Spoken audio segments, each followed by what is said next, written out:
ಪರಿಯೊಳಿ ವಸುಧೆಯೊಳಿರಬೇಕು.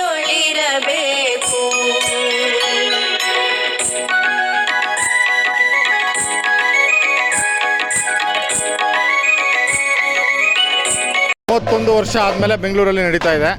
Alternative ಆಗಿ ಪ್ರತಿ ವರ್ಷ ಒಂದೊಂದು ಜಿಲ್ಲೆಗಳಲ್ಲಿ ನಡ್ಕೊಂಡ್ಬರುತ್ತೆ. ಈ ಬಾರಿ ಇದು ಸುಜ್ಞಾನ ಮಂಟಪದಲ್ಲಿ ನಡೀತಾ ಇದೆ. ಅನೇಕ ಅತಿಥಿಗಳು ಬಂದಿದ್ದಾರೆ.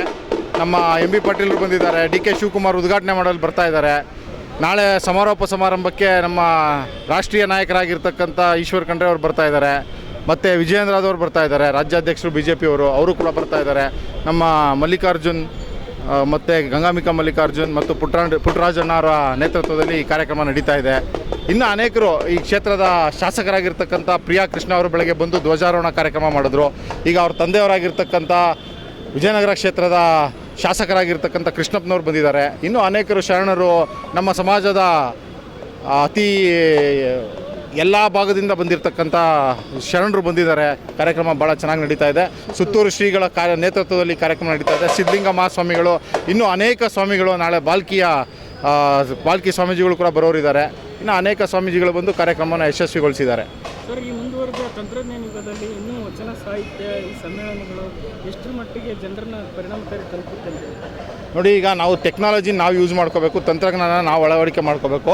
ಈ ವಚನ ಸಾಹಿತ್ಯ ಏನಿದೆ ಇದು ನಮಗೆ ತಂತ್ರಜ್ಞಾನ ಎರಡೂ ನಾವು ಜೋಡಿಸಿದ್ರೆ ಇದು ಇನ್ನೂ ಅತಿ ಹೆಚ್ಚು ಜನರ ಸಂಖ್ಯೆಗೆ ಹೋಗುತ್ತೆ. ಇದು ಈಗ ನಮ್ಮ ಭಾರತ ದೇಶದಿಂದ ಮುಂದುವರೆದು ಇಡೀ ವಿಶ್ವಕ್ಕೆ ನಮ್ಮ ಬಸವಣ್ಣನವರ ವಚನಗಳನ್ನು ನಾವು ಕಳಿಸ್ಕೊಡ್ಬೋದು. ಅದಕ್ಕೆ ನಾವು ತಂತ್ರಜ್ಞಾನನ ಉಪಯೋಗಿಸ್ಕೊಳ್ಳೋಕ್ಕೆ ಇಷ್ಟಪಡ್ತೇವೆ. ಒಟ್ಟಾರೆ ರಾಜ್ಯಾದ್ಯಂತ ಬಂದಿದ್ದಾರೆ ಸರ್? ಓನ್ಲಿ ಬೆಂಗಳೂರು? ರಾಜ್ಯಾದ್ಯಂತ ಬಂದಿದ್ದಾರೆ, ಪ್ರತಿ ಜಿಲ್ಲೆಯಿಂದ ಬಂದಿದ್ದಾರೆ.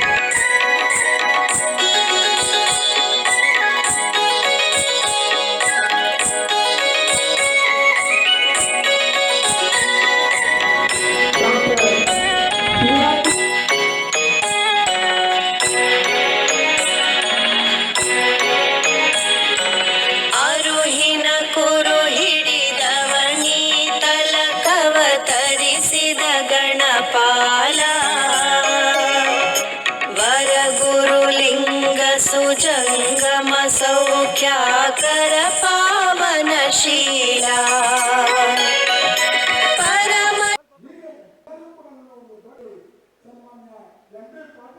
ಮುಂದಿನ ಕಥೆಯ ಇಂದು ಹೇಳುವ ನಾಟಕವಲ್ಲ. ಬಂದ ಶಬ್ದಗಳನ್ನು ಒಮ್ಮೆಲೆ ಉಸಿರುವೆನೆಂಬ ಅಭ್ಯಾಸ ಇಲ್ಲ. ಚಂದ ವಿಚ್ಛಂದವೆಂಬ ಸಂದೇಹಿರಲ್ಲ. ಸೌರಾಷ್ಟ್ರ ಸೋಮೇಶ್ವರ ನಿಮ್ಮ ಶರಣರ ಅನುಭಾವದ ಪರಿಯೇ ಬೇರೆ. ಶರಣರ ವಚನ ಅಂತರಂಗದಲ್ಲಿ ಅರಳಿದಂತ ಅನುಭಾವ ಪುಷ್ಪ. ಅದು ಕೇವಲ ಆತ್ಮ ಕಲ್ಯಾಣಕ್ಕಾಗಿ ರಚನೆಯಾದ ಸಾಹಿತ್ಯವಲ್ಲ. ಜನಸಾಮಾನ್ಯರ ನೋವಿಗೆ, ದುಃಖಕ್ಕೆ, ಅಸಮಾನತೆಗೆ, ಮೂಢನಂಬಿಕೆಗಳ ವಿರುದ್ಧ ಒಂದು ಸುಂದರವಾದ ಸಮಾನತೆಯ ಸಮಾಜ ಸೃಷ್ಟಿಯಾಗಬೇಕು. ಅಲ್ಲಿ ಕಾಯಕ ಪ್ರಜ್ಞೆ ಇರಬೇಕು, ದಾಸೋಹ ಸಿದ್ಧಾಂತ ಇರಬೇಕು, ಮಾನವೀಯ ಅಂತಃಕರಣ ಇರಬೇಕು. ಎಲ್ಲಕ್ಕಿಂತ ಮಿಗಿಲಾಗಿ ಇವನಾರವ ಇನ್ನೆನಿಸಲಿಲ್ಲ. ಇವನಮ್ಮವ ಇನ್ನೆನಿಸಯ್ಯ, ನಿಮ್ಮ ಮನೆಯ ಮಗನೆನಿಸಯ್ಯ ಅನ್ನುವ ಎಲ್ಲರನ್ನೂ ಒಪ್ಪಿಕೊಳ್ಳುವ ತಪ್ಪಿಕೊಳ್ಳುವ ಸಾಹಿತ್ಯವೇ ನಮ್ಮ ಬಸವಾದಿ ಶರಣ ಸಾಹಿತ್ಯ, ವಚನ ಸಾಹಿತ್ಯ. ಬಹುಶಃ ಇಡೀ ವಿಶ್ವಕ್ಕೆ ಒಂದು ಮಾನವ ಸಂವಿಧಾನವನ್ನು ಕೊಟ್ಟಂತಹ ಸಾಹಿತ್ಯ ಅದು ಶರಣ ಸಾಹಿತ್ಯ, ವಚನ ಸಾಹಿತ್ಯ. ಕೊಳಬೇಡ ಹುಸಿಯ ಮುಡಿಯಬೇಡ, ಅನ್ಯರ ಕಂಡರೆ ಅಸಹ್ಯ ಪಡಬೇಡ, ತನ್ನ ಬಂಧಿಸಬೇಡ, ಇದರ ಅನ್ಯರು ಬೇಡ. ಇದೇ ಅಂತರಂಗ ಶುದ್ಧಿ, ಇದೇ ಬಹಿರಂಗ ಶುದ್ಧಿ.